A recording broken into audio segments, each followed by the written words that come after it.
மத்திய அமைச்சராக பொறுப்பேற்ற பிறகு ராஜ்நாத் சிங் அவருடைய தொகுதிக்கு வராரு. செய்தியாளர்கள்ட்ட பேசும்போது சொல்றாரு, தொண்டர்கள்ட்ட பேசும்போது சொல்றாரு, உள்நாட்டு பாதுகாப்புக்கு தேவையான எல்லா நடவடிக்கைகளையும் மத்திய அரசு எடுத்துட்டு இருக்கு. இந்த விவகாரத்தில் நாடு சந்தித்து வரும் சவால்கள் தீர்க்கப்படும் அப்படின்னு சொல்லிட்டு அவர் மெயினா சொல்லக்கூடிய ஒரு விஷயம் பயங்கரவாதம், நக்சல் பிரச்சனை, பிரிவினைவாதம்.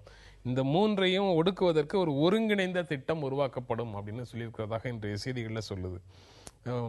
பத்ரீட்டேந்தே ஆரம்பிக்கிறேன். இது பயங்கரவாதம், நக்சலிசம், பிரிவினைவாதம் இதை ஒடுக்குறதுக்கு ஒருங்கிணைந்த திட்டம் அப்படின்னு சொன்னா இந்த மூன்றையும் ஒரே விதமான பிரச்சனையாக அரசு பார்க்குதா அப்படிங்கிற கேள்வி முதல்ல வருது. அப்படி பார்த்தா அது மிகப்பெரிய தவறு. ஒவ்வொன்றுத்தோடைய காரணங்கள் வேற, அதனால அதை எப்படி அணுகிறதுங்கிறதும் வேற. இதற்கு ஒரு ஒருங்கிணைந்த திட்டம் அப்படின்னு அவங்க சொல்றப்ப ஒரு பார்ட் வேணா ஒருங்கிணைந்த திட்டத்தில் இருக்கலாம். அது உளவறிந்து தகவல் சேர்ப்பது, எங்க பிரச்சனைகள் உருவாகுதுங்கிறத தெரிந்து கொள்வதற்கான ஒரு அணுகுமுறை மட்டும்தான் ஒன்றாக இருக்க முடியுமே தவிர அதை அரசியல் ரீதியாக எதிர்கொள்வதும் ஆயுத ரீதியாக எதிர்கொள்வதும் முற்றிலும் வேறான ஒரு விஷயமாகத்தான் இருக்கும். இது எல்லாத்தையும் ஒன்னா சேர்க்கிறதுங்கிறது இதுதான் பாரதிய ஜனதாவுடைய ஒட்டுமொத்த கருத்துனா அது ஒரு மிகப்பெரிய தவறான அணுகுமுறையாக தான் எனக்கு படுது. இதே மாதிரியான ஒரு அணுகுமுறையை தான் கடந்த காலத்தில் ஐக்கிய முற்போக்கு கூட்டணியும் வச்சிருந்ததா? ஆனா அவர் இல்லை அப்படின்னு சொல்றாரு. அந்த மாதிரி ஒரு திட்டம் எதுவும் ஐக்கிய முற்போக்கு கூட்டணி அரசிடம் இல்லை அப்படின்னு சொல்லி ராஜ்நாத் சிங் சொல்றாரு. ஆனா அவங்களும் இதை எல்லாத்தையும் ஒரே மாதிரி சட்டம் ஒழுங்கு பிரச்சனையாக மட்டுமே பார்த்து அதற்கு ராணுவ ரீதியாக ஒரு தீர்வை மட்டுமே கொடுக்க முடியுங்கிற மனநிலையில தான் அந்த அரசும் இருந்ததா அப்படிங்கிற கேள்வியும் இந்த செய்தியை படிக்கும் போது வருது.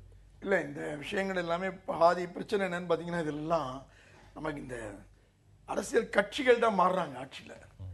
ஆனால் அந்த பியூரோக்ரசி மினிஸ்ட்ரி இயங்குற விதம் இது ஏற்கனவே ஒரு போக்கு ஒன்று போய்கிட்டு இருக்கு பாருங்க. அதிலிருந்து மிக கடுமையாக மாற்றுவதற்கு யார் தலைமையாக இருக்கிறாங்களோ, அமைச்சராகவோ மூலம் பிரதமராகவோ, அவங்க மிக கடுமையாக அதுக்குள்ளே தலையிட்டால் ஒழிய அதை மாற்ற முடியாது. பியூரோக்ரஸியுடைய ஒரு மெத்தடாலஜி அதில் போயிட்டு இருக்கு.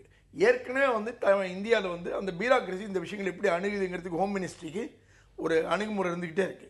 அந்த ஃப்ரேம் ஒர்க் என்ன பண்றாங்கன்னா, ஆட்சி மாறும் போதெல்லாம் இந்த பியூரோக்ராட்ஸ் என்ன பண்ணுவாங்கன்னா, நமக்கு தெரியும் சோப்பு, வாஷிங் பவுடர் இதெல்லாம் அதே பிராண்டை அடுத்த தடவை ரீபேக் பண்ணும்போது நியூ ஆக்ஷன் பேக்னு ஒன்று கூட ஒரு டேக் சேர்த்து வேற ஒரு ப்ரெசென்ட் பண்ற மாதிரி அவங்க ஏற்கனவே பண்ணிட்டு இருக்கிற அதே நடைமுறைகளை ஒரு புது வேர்டிங் இருக்குல்ல, புதிய வார்த்தை ஜாலங்களோட அதோட புது அமைச்சருக்கு விஷயமா கொடுக்கறதுங்கிறது இருக்குல்ல, இதே மாதிரி ஒரு வேலையை பியூரோக்ரஸி எப்போ பண்ணிக்கிட்டே இருக்கும்.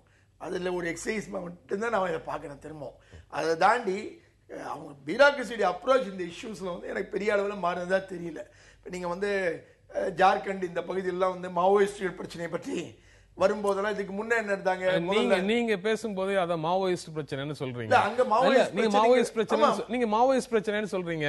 இந்த செய்தியில அல்லது அவர் அரசுல இருந்து சொல்லும் போது அத நக்சல் பிரச்சனைகள் அப்படின்னு சொல்றாங்க. இந்த ரெண்டுக்கும் இடையில உண்டான வேறுபாடு எப்படி சொல்றீங்க? கண்டிப்பா வேறுபாடு இருக்கு. நீங்க பாத்தீங்கன்னா இப்ப பிஜேபி அடிமையான ஆதரவு தெரிவிக்கக்கூடிய இந்து ராஷ்டிர சேனா மாதிரியான ஒரு அமைப்பு பிரச்சனை பண்ணினா அது இந்துத்துவ பிரச்சனை தான் அதை நம்ம வர்ணிக்க முடியும். நான் ஸ்ட்ரைட்டாவே நான் ஒரு டெரரிஸ்ட் பிரச்சனை நான் பார்க்கல. என்ன அது டெரரிசமா அது எப்படி குவாலிஃபை பண்ணுவாங்க இன்னொரு இஷ்யூ என்ன. ஆனா அது ஒரு இந்துத்துவங்கிற ஒரு ஐடியாலஜி அடிப்படையில இருந்து வரக்கூடிய ஒரு பிரச்சனையை அதில் பார்க்கணும். அப்ப இந்த இடத்துல இஷ்யூ என்ன, மாவோயிஸ்டுகள் அங்க ஒரு ஐடியாலஜிக்கலா அங்க வேலை பார்த்துக்கிட்டு இருக்காங்க. அவங்க வழிமுறையோட நமக்கு உடன்பாடு இல்லை, அது வேற விஷயம். இல்ல நீங்க இந்த இந்துத்துவ அமைப்புன்னு அதை சொன்னீங்கன்னா நீங்க இந்து ராஷ்டிர சேனாவையும் நீங்க இங்க இருக்கக்கூடிய சாதாரணமா இங்க இருக்கக்கூடிய இந்து முன்னணியையும் ஒண்ணுன்னு சொல்லுவீங்களா? ஆமா, நிச்சயமா ஒண்ணுதான். ஏன்னு கேட்டீங்கன்னா ரெண்டு பேருமே என்ன பிரீச் பண்றாங்க, என்ன ப்ராபகண்டா பண்றாங்க அப்படிங்கறதுலாம் ஒண்ணு. ஆக்சுவல் ஆக்ஷனுக்கு வரும்போது ஒரு இடத்துல இறங்கி அடிக்கிறதுக்கு போயிருக்கோம், அடுத்த இன்னும் அடிக்கிறதுக்கு முன்கட்ட வரைக்கும் வந்திருக்கோம். அவ்வளவுதான். அது எல்லாமே விளிம்பில் நிக்கிற விஷயமா இருந்துட்டு இருக்கு. அப்படி பார்க்க முடியுமா? அதை நிறைய இடத்துல பாக்க ஒண்ணு நீங்க இந்து கடையிலேயே வாங்க, இந்துவாகவே இரு அப்படின்னு தெருவுக்கு தேடி நீங்க போஸ்டர் ஓட்டுறீங்க. முஸ்லீம் கடைகளுக்கு பக்கத்துல போய் இந்து கடையிலேயே வாங்கன்னு போஸ்டர் ஓட்டுறீங்கன்னா அதுக்கு பின்னால ஒரு மெல்லிய வன்முறை தூண்டுதல் நடந்துகிட்டே தானே இருக்கு. இல்ல அப்படி சொன்னா இந்திய கம்யூனிஸ்ட் கட்சி மாவோயிஸ்ட் அப்படிங்கிற ஒரு அமைப்பு சார்ந்த வன்முறைகளுக்கும் 60களின் இறுதியில ஆரம்பிச்ச நக்சல் மூவ்மெண்ட் இன்று பல குழுக்களாக பிரிஞ்சு இருக்கிறதுக்கும் அந்த குழுக்களுக்கும் இந்த சிபிஐ மாவோயிஸ்டுக்கும் இடையில வேறுபாடு இல்லை அப்படின்னு ஞானி சொல்ற மாதிரியான ஒரு கிடைக்கும். ஒரே மாதிரியான அரசியலுடைய வெவ்வேறு காலகட்ட வடிவங்கள் அது. அந்த அளவுக்கு நம்ம அதை பிரிச்சு ஒவ்வொருத்தருடைய கொள்கை என்ன. இப்ப சிபிஐ எம்எல்ங்கிறது ஒரு ரெஜிஸ்டர்டு கட்சியாக இருக்கு. அவர்கள் வந்து ஒரு வினயத்தளம் வச்சிருக்காங்க. அதுல அவர்களுடைய தடை செய்யப்படாத கட்சியாக, தடை செய்யப்படாத ஒரு அமைப்பு. மாவோயிஸ்ட்ங்கிறது வந்து ஒரு தடை செய்யப்பட்ட இயக்கமாக. இங்க மாவோங்கிறது வந்து ஈவன் உங்களுக்கு வந்து மார்க்சிஸ்ட் கம்யூனிஸ்ட் கட்சியோ சிபிஐயோ எல்லா இடத்துலயும் மாவோங்கிறவர் வந்து ஒரு அக்செப்டட் ஒரு பர்சனாலிட்டி. இப்போ நம்ம மாவோயிஸ்ட்னு சொல்லணுமா, நக்சலைட்னு சொல்லணுமா, அல்லது வந்து ஒரு இடதுசாரி தீவிரவாதம்னு சொல்லணுமா, இதெல்லாம் வந்து பேரளவுக்கு தான். ஆனா நீங்க இந்த ஆயுத போராட்டம்னு ஒண்ணு நடக்குது இல்லையா, அது வந்து ஏதோ ஒரு விதத்துல வெல் கனெக்டட். இல்ல, ஆயுத போராட்டத்தையே விட்டுட்டு நாடாளுமன்ற ஜனநாயகத்தை ஏற்றுக்கொண்டு அல்லது தலையிடுறதுங்கிற முடிவோட வந்த பல குழுக்கள் அதுக்குள்ள இருக்கும்போது நீங்க ஒட்டுமொத்தமாக பார்க்கும்போது உங்களுடைய அணுகுமுறையில தவறு வந்துடாதான்னு கேட்கிறேன். இல்லையே, இவங்க வந்து பேர் என்ன சொன்னாலும் இவர்கள், அதாவது ராஜ்நாத் சிங்கோ அல்லது ஹோம் மினிஸ்ட்ரியோ அல்லது இந்திய எஸ்டாப்ளிஷ்மெண்ட்டோ ஆயுதம் ஏந்தியவர்களுக்கு எதிராகத்தான் போராடுது. ஆனா அந்த சிம்பத்தைசர்ஸ் அப்படிங்கிறது வந்து அக்ராஸ் த போர்ட் மாற ஆரம்பிக்குது.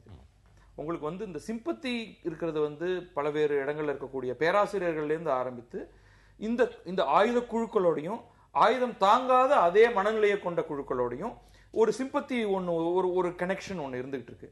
ஸோ இதெல்லாம் வந்து இது கொஞ்சம் டிஃபிகல்ட்டான ஒரு விஷயம் தான். இது எப்படி இதுக்கு வந்து ஒரு அட்டையை கொடுத்து இவங்க அத்தனை பேரும் அபினவ் பாரத்தையும் இந்து ராஷ்டிர சேனாவையும் இங்கே செயல்படக்கூடிய சாதாரண சின்ன சின்ன அமைப்புகளையும் ஒன்றாக பார்க்க முடியுமா?